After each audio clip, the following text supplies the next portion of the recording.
ಹಾಗಾದ್ರೆ ಎಲ್ಲರೂ ಕಟ್ಕೊಳಕ್ ಸಾಧ್ಯ ಇದೆ ಏನ್ರಿ? ಎಲ್ಲರೂ ಕಟ್ಕೊಳ್ಬೋದ ಶೌಚಾಲಯ? ಪಾಪ ಕೆಲವರಿಗೆ ಜಾಗನೇ ಇಲ್ಲ, ಕೆಲವರಿಗೆ ಕಟ್ಕೊಳ್ತಕ್ಕಂಥ ಶಕ್ತಿ ಇಲ್ಲ. ಸೊ ಈ ನಿಟ್ಟಿನಲ್ಲಿ ಸರ್ಕಾರ ಏನ್ ಮಾಡ್ತಾ ಇದೆ ಅಂದ್ರೆ ಬಡವರಿಗಾಗಿ, ವಿಶೇಷವಾಗಿ ಪರಿಶಿಷ್ಟ ಜಾತಿ ಪರಿಶಿಷ್ಟ ಪಂಗಡದ ಜನ ಬಹಳ ಬಡವಿರ್ತಾರೆ. ಅವ್ರಿಗೆ ಹೊಲ ಇರಲ್ಲ, ಮನೆ ಇರಲ್ಲ, ಸರಿಯಾಗಿ ಊಟ ಸಿಗಲ್ಲ, ಬಟ್ಟೆ ಸಿಗಲ್ಲ, ಅವ್ರು ಕಟ್ಕೊಳಕ್ಕಾಗಲ್ಲ. ಆದ್ರೂ ಕೂಡ ಅವರು ಬಯಲು ದೇಶಕ್ಕೆ ಹೋಗಿರ್ಬೇಕಲ್ಲ. ಸೊ ಅವ್ರಿಗೆ ಸಹಾಯಕ್ಕಾಗಿ, ಅಂತ ಒಂದು ಸಮುದಾಯಕ್ಕೆ ಸಹಾಯಕ್ಕಾಗಿ ಸರ್ಕಾರ ಮುಂದೆ ಬಂದು, ನೀವು ಒಂದು ವೇಳೆ ಶೌಚಾಲಯ ಕಟ್ಕೊಳ್ಳೋ ಪ್ರಯತ್ನ ಪಟ್ಟಿದ್ದೆ ಆದ್ರೆ ಅಥವಾ ನೀವು ಕಟ್ಕೊಂಡ್ರಿ ಅಂದ್ರೆ ಸರ್ಕಾರದಿಂದ 15,000 ರೂಪಾಯಿ ಸಹಾಯಧನ ಕೊಡ್ತು. ಅದ್ರ ಜೊತೆ ಕೋರಿ ಅಂತೇಳಿ ಸರ್ಕಾರ ಜಾತಿ ಜನಾಂಗಗಳು. ಇನ್ನು ಆ ಸಮುದಾಯವನ್ನು ಬಿಟ್ಟು ಇನ್ನು ಉಳಿದ ಸಮುದಾಯ, ಬ್ಯಾಕ್ವರ್ಡ್ ಕಮ್ಯುನಿಟಿ, ಜನರಲ್ ಕಮ್ಯುನಿಟಿ, ಅವ್ರು ಸ್ವಲ್ಪ ಸುವ್ಯವಸ್ಥಿತವಾಗಿ ಆರ್ಥಿಕವಾಗಿ ಸದೃಢರಾಗಿರ್ತಾರೆ, ಹೊಲ ಮನೆ ಚೆನ್ನಾಗಿರ್ತದೆ, ಅವ್ರಿಗೆ ಯಾವುದೇ ತೊಂದರೆ ಇಲ್ಲ. ಇಂಥ ಶೌಚಾಲಯ ಅವರು ತಾನಾಗೆ ಕಟ್ಕೊಳ್ತಾರ. ಸೊ ಹಾಗೆ ತಾನಾಗೆ ಒಂದ್ ವೇಳೆ ಕಟ್ಕೊಂಡ್ರು ಅಂದ್ರೂ ಅವರು BP ಅಲ್ಲಿ ಇದ್ರು ಅಂದ್ರೆ ಅವರಿಗೂ ಕೂಡ ಸರ್ಕಾರ ನಿಮಗೂ 12,000 ರೂಪಾಯಿ ಕೊಡ್ತೀವಿ ಅಂತೇಳಿ ಇತರ ಸಮುದಾಯದವರಿಗೆ, ಪರಿಶಿಷ್ಟ ಜಾತಿ ಪರಿಶಿಷ್ಟ ಪಂಗಡ ಜನರಿಗೆ ಬಿಟ್ಟು ಉಳಿದವರಿಗೂ ಕೂಡ 12,000 ರೂಪಾಯಿ ಸಹಾಯಧನ ಕೊಡ್ತೀವಿ. ನೀವು ಕಟ್ಕೋರಿ, ಕಟ್ಕೊಂಡಿದ್ರೆ ಅಂತಲ್ಲ, ಮೊದಲೇ ದುಡ್ಡು ಕೊಡಲ್ಲ, ನೀವು ಕಟ್ಕೊಳ್ಬೇಕು, ಕಟ್ಕೊಂಡು ಬಳಸ್ತಾ ಇರ್ಬೇಕು. ಅವಾಗ ನಿಮಗೂ ಕೂಡ 12,000 ರೂಪಾಯಿ ಪ್ರೋತ್ಸಾಹ ಧನ ಕೊಡ್ತು. ಯಾಕಪ್ಪ ಸರ್ಕಾರ ಇಷ್ಟೆಲ್ಲ ಯಾಕೆ ಮಾಡ್ತದೆ, ಏನ್ ಅದಕ್ಕೇನ್ ಲಾಭ ಮಾಡೋದ್ರಿಂದ ಪ್ರಶ್ನೆ ಬರ್ತದಲ್ಲ. ಯಾಕೆ ಸರ್ಕಾರ ಯಾಕೆ ನಮಗೆ ಶೌಚಾಲಯ ಕಟ್ಕೋ ಅಂತ ಯಾಕೆ ಹೇಳ್ಬೇಕು? ಏನು ಎದುರು ಸರಿಯಾಗಿ ಸರ್ಕಾರಿಗೆ ಮುಂದಾಲೋಚನೆ ಇದೆ. ಏನ್ ಮುಂದಾಲೋಚನೆ ಇದೆ ಅಂದ್ರೆ ಹೆಚ್ಚಕಮ್ಮ ಅವ್ರಿಗೆ ಹೊಡಿತಾರೆ, ಮಕ್ಕಳ ಇದ್ರು ಹೊಡಿತಾರೆ, ಸೊಸಿ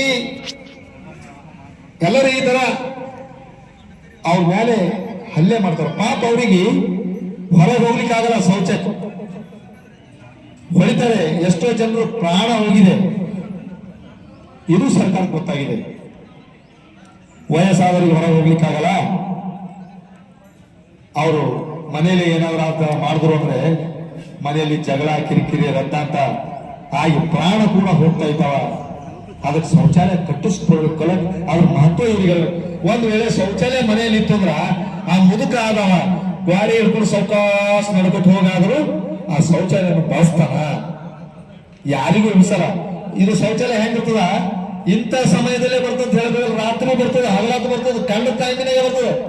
ಅದಕ್ಕೆ ಒಂದ್ ವೇಳೆ ಗಂಡ ಹೆಂಡತಿ ಅಥವಾ ಮಗ ಸಸಿ ಅಥವಾ ಮಗಳು ಸಸಿ ಅದೇ ಮಲ್ಕೊಂಡಾಗ ಒಂದ್ ವೇಳೆ ಆ ಶೌಚಾಲಯ ಬಂತು ಅಂದ್ರೆ ನನಗೆ ಹಿಂಗ್ ಬಂದದ ಅಂತೇಳಿ ಎಬ್ಬಿಸಿದ್ರೆ ಅವ್ರ ನಿದ್ದೆ ಕೆಟ್ಟು ಖರಾಬ್ ಮಾಡ್ಕೊಂಡು, ಏನಪ್ಪ ಈ ಮುದುಕೊಂಡು ಈ ಮುದುಕಿದು ಕಾಟಾಚಾರ, ನಾವು ನಿತ್ಯ ತೀಗೆ ಮಾಡ್ಕೊಂಡು ಎಬ್ಬಿಸ್ತಾ ಇದ್ದಾರೆ ಅವ್ರಿಗೆ ತ್ರಾಸು.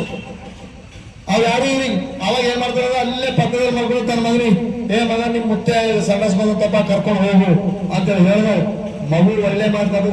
ಸುಸಂಸ್ಕೃತವಾಗಿರ್ತಕ್ಕಂಥ ಮಗು ಒಂದ್ ವೇಳೆ ಇತ್ತು ಅಂದ್ರೆ ಅದು ಮುತ್ತೆ ಕೈ ಹಿಡ್ಕೊಂಡು ಕರ್ಕೊಂಡು ಹೋಗಿ ಅಲ್ಲಿ ಶೌಚಾಲಯದಲ್ಲಿ ಬಿಟ್ಟು ಅದು ಶೌಚ ಮಾಡಿಸ್ಕೊಂಡು ಬರ್ತದೆ. ಒಂದ್ ವೇಳೆ ಇಲ್ಲ ಅಂದ್ರೆ ಪಾಪ ಅದ್ರ ಗತಿ ಏನಾಗಬೇಕು. ಸೊ ಅದಕ್ಕಾಗಿ ಮನೆಯಲ್ಲಿ ಶೌಚಾಲಯ ಕಟ್ಕೊಂಡ್ರಿ ಅಂದ್ರೆ ಆ ಹೊರಗೆ ಹೋಗ್ಲಿಕ್ಕಾಗಲ್ಲ, ಯಾರಿಗೂ ತೊಂದರೆ ಬರಲ್ಲ, ನೀವು ಆರಾಮಾಗಿ ನಿಂತು ಬಿಡಬಹುದು ಬೆಳಗಾಗ. ಈ ನಿಟ್ಟಿನಲ್ಲಿ ಸರ್ಕಾರ ಏನಪ್ಪಾ ಅಂದ್ರೆ ಶೌಚಾಲಯ ಕಟ್ಕೋರಿ, ಅವ್ರ ಜೀವ ಉಳಿದ್ರೆ. ಜೀವ ಅಂದ್ರೆ ಎಲ್ಲರೂ ಅಷ್ಟೇ, ಬದುಕುಂದಾಗಿರ್ಲಿ, ವಯಸ್ಕರ ಅಥವಾ ಯೌವನವ್ರದಾಗಿರ್ಲಿ, ಮಕ್ಕಳಾಗಿರ್ಲಿ, ಎಲ್ಲ ಜೀವ ಅಷ್ಟೇ. ಅದ್ರ ಜೀವ ತೆಗಿಬಾರ್ದು, ಅವ್ರಿಗೆ ತ್ರಾಸ ಕೊಡಬಾರ್ದು. ಅದಕ್ಕೆ ಶೌಚಾಲಯ ಕಟ್ಕೋರಿ ಸರ್ಕಾರ ಯಾವ್ದಾದ್ರು ಕೂಡಮ್ಮ ಕೂಡ್ ನೀವೇ ಹೇಳೋರಿ. ನೀವೆಲ್ಲ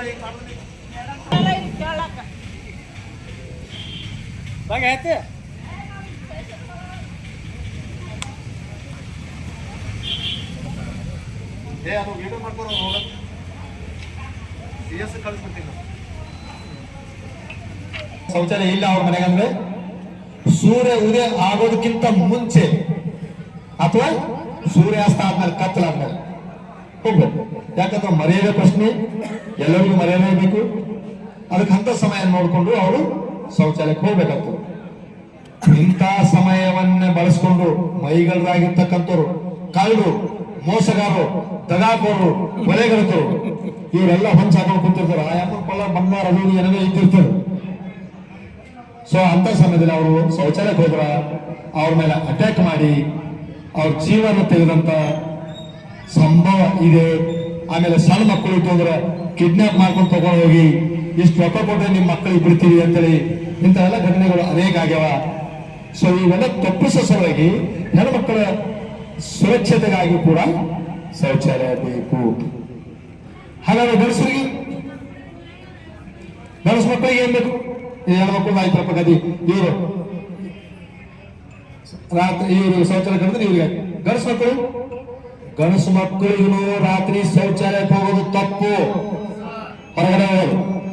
ಯಾಕಂದ್ರೆ ನೀವು ಎಂತೆಂತ ಸಂಬಂಧಗಳು ಕಟ್ಕೊಂಡ್ರಿ ಹೊರ ಅಂದ್ರೆ ನೀವೆಲ್ಲರೂ ಸಿಕ್ಕರೆ ಸಾಕು, ನಿಮ್ ಕೊಚ್ಚ ಹಾಕೋರು ರೆಡಿ ಇರ್ತಾರಲ್ಲಿ. ಉದಾಹರಣೆಗಾಗಿ ನಮ್ಮ ಇಲ್ಲೇ ಕಾಳಿ ತಾಲೂಕಿನ ಅದು ಯಾವ್ರಿ ಮಂಗಲ್ಗಿ ರಾಜಶೇಖರ್ ಪಾಟೀಲ್ ಅಂತಕ್ಕಂತ ಒಬ್ಬ ಗೌಡ ರಾತ್ರಿ ಶೌಚಾಲಯಕ್ಕೆ ಹೋದಾಗ ಅವನಿಗೆ ಮರ್ಡರ್ ಆಯ್ತು 2006ನೇ ಇಸ್ವಿದಾಗ. ನಾನು ಅವಾಗ ಗಡಿಕೇಶ್ವರನಲ್ಲಿ ಡ್ಯೂಟಿ ಮಾಡ್ತಾ ಇದ್ದೆ. ಅವಾಗ ಅವ್ರ ಜಿಲ್ಲಾ ಪಂಚಾಯತಿಯ ಸದಸ್ಯರಿದ್ರು. ಒಂದ್ ವೇಳೆ ಅವ್ರ ಮನೆ ಶೌಚಾಲಯ ಇದ್ರೆ ಅವ್ನು ಸಾಯ್ತೀನಿ ಏನ್ರಿ ಗೊತ್ತಾ? ಮನೆಗಿರ್ತಿರೋ ಅವ್ರು ಹುಡ್ತಿದ್ರು ಯಾರು? ಸೊ ಒಂದು ಪ್ರಾಣ ರಕ್ಷಣೆ, ಒಂದು ಮರ್ಯಾದೆ ರಕ್ಷಣೆ, ಇನ್ನೊಂದು ಜವಾಬ್ದಾರಿ ಕಡಿಮೆ ಮಾಡುವ ಸಲುವಾಗಿ ಶೌಚಾಲಯಗಳನ್ನು ನಿರ್ಮಿಸ್ಕೊಳ್ರಿ. ಇದ್ರ ಜೊತೆಗೆ ಪರಿಸರ ಕೂಡ ಶುದ್ಧ ಆಗಿರ್ತದ. ಪರಿಸರ ಶುದ್ಧ ಇತ್ತು ಅಂದ್ರ ನಾವು ಕೂಡ ಆರೋಗ್ಯವಂತರಾಗಿರ್ತೀವಿ, ನಮ್ಮ ಆಯುಷ್ಯ ಹೆಚ್ಚಾಗ್ತದೆ ಅಂತ ಹೇಳಿ ತಿಳ್ಕೊಂಡು ಇದು ಇಡೀ ರಾಷ್ಟ್ರ ಆಮೇಲೆ ವಿಶ್ವ ಈಗೆಲ್ಲ ಕಡೆ ಈ ಶೌಚಾಲಯ ಮಹತ್ವ ಬಹಳ ಆಗ್ಯದ. ಅದಕ್ಕೆಲ್ಲರೂ ಶೌಚಾಲಯ ನಿರ್ಮಿಸ್ಕೊಂಡು ತಮ್ಮ ಆರೋಗ್ಯ ಕಾಪಾಡುವಂತೆ ಇನ್ನೊಬ್ಬರು ಜೀವ ಕೂಡ ನೀವು ಕಾಪಾಡ್ತೀರಿ ಅಂತ ಹೇಳ್ತಾ ಮಾತ್ರ ಅವರ ಅವಕಾಶ ಧನ್ಯವಾದ. ನಮ್ಮ ಮಾತಿಗೆ ಜೈ ಹಿಂದ್.